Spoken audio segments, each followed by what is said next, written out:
Kayla Fulton, and this is my project proposal presentation. Participating in the personal advocacy survey gave me great insight into what characteristics that I have as an advocate.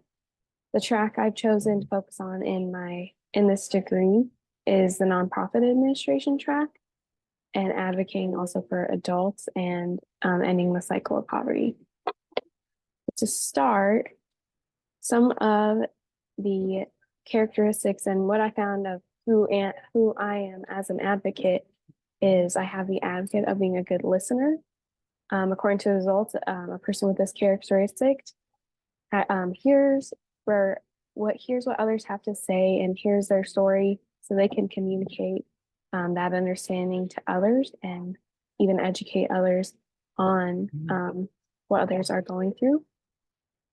I love to hear others and their stories and give them a voice to share, empowering them, giving that voice to share what their needs are instead of maybe just assuming what those needs may be or what we think that the solution may be in their case. I also found in this survey that one of my weaknesses, my characteristic I don't have is the fact finder characteristic. And someone who has this characteristic is someone who does a lot of research to deal with their own biases. I know we all have our own thoughts and biases deep down. It takes courage, I think, to recognize them and to work through them. And most times I know for myself, I don't take this into consideration. So it was a really great finding, just really eye-opening to see that from the survey. So getting into next, my areas of advocacy I chose and why. So again, like I said, the track I've chosen is nonprofit administration, and mostly focusing on adult education and breaking the cycle of poverty. So in one of the articles we read, the issues for advocacy in 2022, it shares that one of the issues is international disaster and assistance. And when other countries around the world experience disaster, whether it's from war or natural causes, this can devastate the community and leave them without the necessities they need, like food and water and shelter. And to me, working with some of the nonprofits I've worked with, I have seen these devastations. And that's how it kind of made me choose this track. I think I chose more specifically adult education because I believe we like advocating for others, empowering them, giving them the tools and resources they need will help them create a better life for themselves, but also for their family.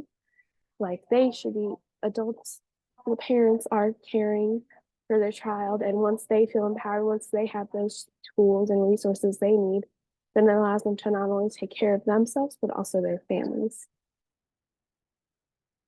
So then going next into why I chose breaking the cycle of poverty. As I mentioned before, I've worked with other nonprofits, and this was a huge part of what those nonprofits that I worked with were advocating for and working towards, sometimes here in the US, but also in other countries as well. I've worked with these different nonprofits in trying to helping people break out cycle of poverty through like helping find the skills and jobs they need, or skills to get these jobs that to help them get out of the cycle. Also, not putting them in bad situations where they could be trafficked or they have to leave their families for a long period of time. That is how these nonprofits I work with are helping people to break out of that cycle of poverty. Hunger and malnutrition is also a huge part of just being the ending cycle of poverty. If you're not taking care of yourself physically, how are you able to go do these things? Like go find a job, go work to earn money to make a living to get out of the cycle of poverty. So I've seen people work with locals, whether it would be here or in these other countries as well, to address the hunger and malnutrition issue that we see in our world.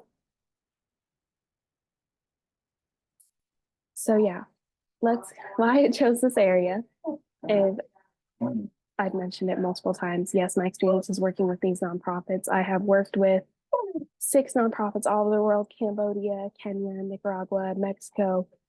And we focus on things like malaria prevention, clean water sources, and women's job creation programs, and just overall the empowerment of others. So empowering them and have they can build themselves, they can get themselves out of that situation instead of the presence of an organization all the time. I think is just a much more sustainable way of seeing. And just being in that has really given me that passion for the 2 areas I chose. And also just for me personally, I have just a desire to see people empowered. And I believe that every life should have hope and purpose and meaning. And just would love to, and I love seeing those redemption stories of seeing people grow and get themselves out of those situations, not because an organization swooped in to play hero, but gave them the voice and the tools and resources to be a part of their story and helping them get out of that situation. I'm really excited to see what you guys think of my areas I chose and just my presentation and project altogether. Thank you for watching. And also here's a list of my references.